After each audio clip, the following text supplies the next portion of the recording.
How many times have you been stuck in a traffic jam waiting for a traffic light to turn green while there were actually no vehicles coming from the other direction? How many times have you desired a smarter traffic light controller to balance red light times in the different directions according to real traffic flow? Use case 5 of the SafeCOP European project is concerned precisely with this scenario. For this use case, we built a simulation tool where smart traffic lights are connected using wireless communication technologies with vehicles and cameras for detecting traffic, using the collected information to optimize policies for red and green lights in multiple directions. To build this simulation tool, we used three main building blocks. The first is the Omnet++ discrete event simulator. We use this to simulate wireless communication between vehicles and traffic light controllers. The second building block is Sumo, a simulator of vehicles in motion in urban scenarios. The third building block is Vanes, an umbrella project that coordinates Omnet++ and Sumo to simulate both vehicles, traffic lights, and network communications between them in urban scenarios. The goals of this part of the project that we are going to show in this video are the following.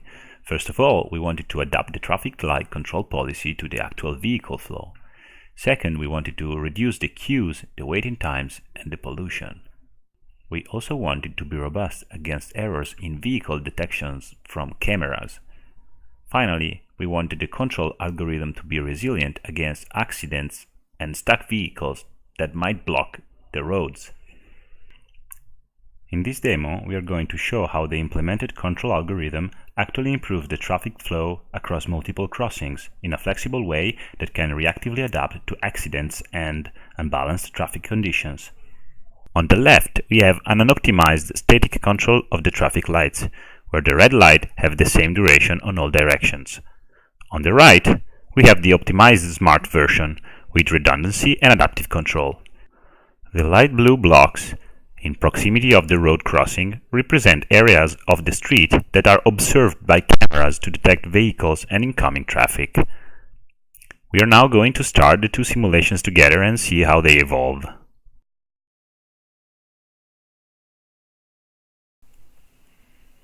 Initially, the two scenarios are equal, and the traffic arrives with the same frequency.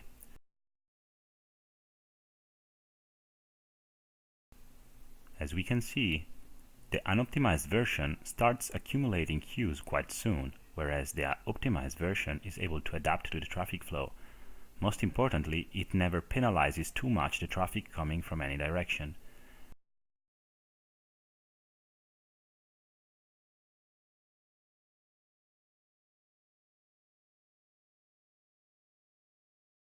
For example, looking at the crossing on the left, we can see that the vertical road has far less traffic than the horizontal direction. Accordingly, the smart traffic light policy favors the horizontal direction, where the traffic is more intense.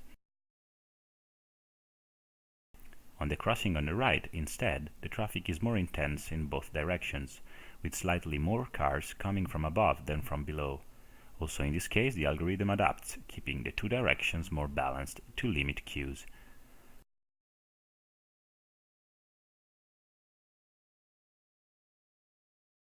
Finally, let's take a look at what happens when vehicles are damaged.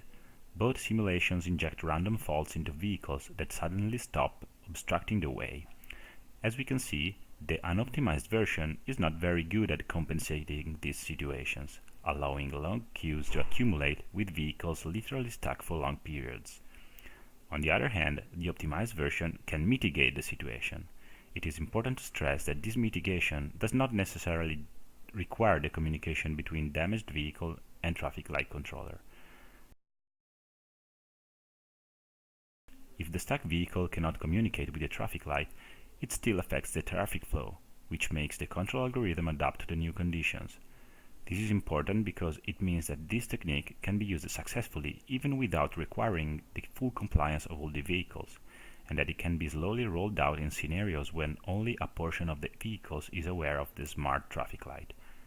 At the same time, this will benefit all the vehicles involved in the crossing. Finally, it's important to stress that this situation includes realistic error modeling for how the cameras detect the vehicles. The error rates were provided by one of the partners of the SafeCOP project. As we can see, despite these errors, the control algorithm works very well, using redundancy and filtering to cope with misdetection. With this strategy, even in presence of realistic error modeling, the redundant control algorithm is able to reach 98% of the accuracy compared to the scenario without errors. In conclusion, we have achieved the following goals. We have demonstrated a smart, adaptable policy for controlling traffic lights to reduce traffic. This policy has shown to be robust to errors in vehicle detection from cameras and resilient to accident and stuck vehicles, even if the vehicles cannot communicate with the traffic lights. The average traffic flow was increased by around 50%, reducing the queues by around 40%. As a consequence, the emission of carbon dioxide by all the vehicles involved in the simulation were reduced by 25%.